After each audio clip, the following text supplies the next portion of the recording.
திருவள்ளுவரின் வழியில் வாழ்ந்து வாழ்வின் உன்னத நிலையினை அடைய திருக்குறளோடு நாம் என்னும் இந்த நிகழ்விலே இணைந்திருக்கின்ற உங்கள் அனைவருக்கும் முதற்கண் வணக்கம். குறள் எண் 443, அதிகாரம் பெரியாரை துணைக்கோடல். இது ஓர் அரேபிய நாட்டு கதை. ஓர் இளவரசர் அரியணை ஏறியதும் அண்டை நாட்டிற்கு சென்று தனது தந்தையின் நினைவிடத்தை காண படைகளோடு புறப்பட்டார். அப்பொழுது படை வீரர்களுக்கு ஒரு நிபந்தனை விதித்தார். பாலைவனத்தில் நெடுந்தூரம் பயணம் செய்ய வேண்டியிருப்பதால் வயதானவர்கள் யாரும் வரக்கூடாது, இளைஞர்கள் மட்டுமே உடன் வர வேண்டும் என்றார். அந்நாட்டு வீரர்கள் ஆர்வத்துடன் மன்னருடன் சென்றனர். பாலைவனத்தில் நீண்ட தூரம் பயணித்ததால் அனைவரும் களைத்து போயினர்.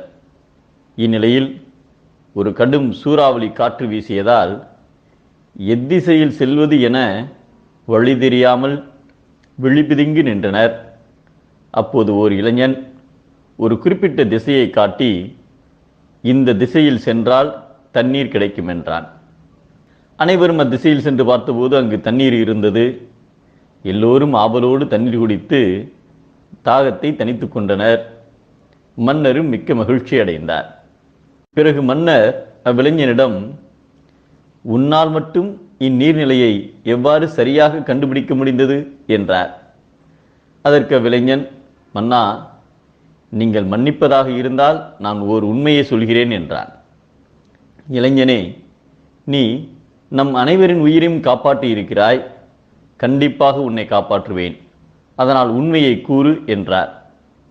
மன்னரே, அண்டை நாட்டுக்கு மன்னருடன் நினைவிடத்தை காணச் செல்கிறேன் என்றதும் வயதான எனது தந்தையும் வருவதாக சொன்னார். நான் அவரிடம் தங்களின் நிபந்தனையை கூறினேன். அதற்கு அவர் ஒரு சாக்கு மூட்டையில் யாருக்கும் தெரியாமல் உட்கார்ந்து கொள்வதாக சொன்னார். அதன்படியே நானும் அவரை மறைத்து எடுத்து வந்தேன். தண்ணீரின்றி நாம் அவதிப்பட்டதை கேள்விப்பட்டு அவர் மெல்ல வெளியே எட்டி பார்த்தார். ஒரு திசையில் பறவைகள் பறந்து செல்வதைக் கண்டு, மகனே, இந்த பறவைகள் நீர்நிலைகள் இருக்கும் பகுதியில்தான் வாழும். எனவே இந்த திசையில் சென்றால் தண்ணீர் நிச்சயம் கிடைக்கும் என்றார். அதைத்தான் நான் உங்களிடம் கூறினேன் என்றார். மன்னரும் அப்பெரியவரை அழைத்து பாராட்டினார். பெரியோரை போற்றி அவரை தனக்கு உறவாக கொள்ளுதல் அரிய செல்வங்கள் எல்லாவற்றிலும் அரிதான செல்வமாகும் என்பதை அரியவற்றுளெல்லாம் அரிதே. பெரியாரை பேணி தமரா குழல் என்கிறார் நம் தெய்வப்புலவர் திருவள்ளுவர். பெரியோர் உடனிருந்தால் நலம், அவர்களின் உறவே பெரிய பலம்.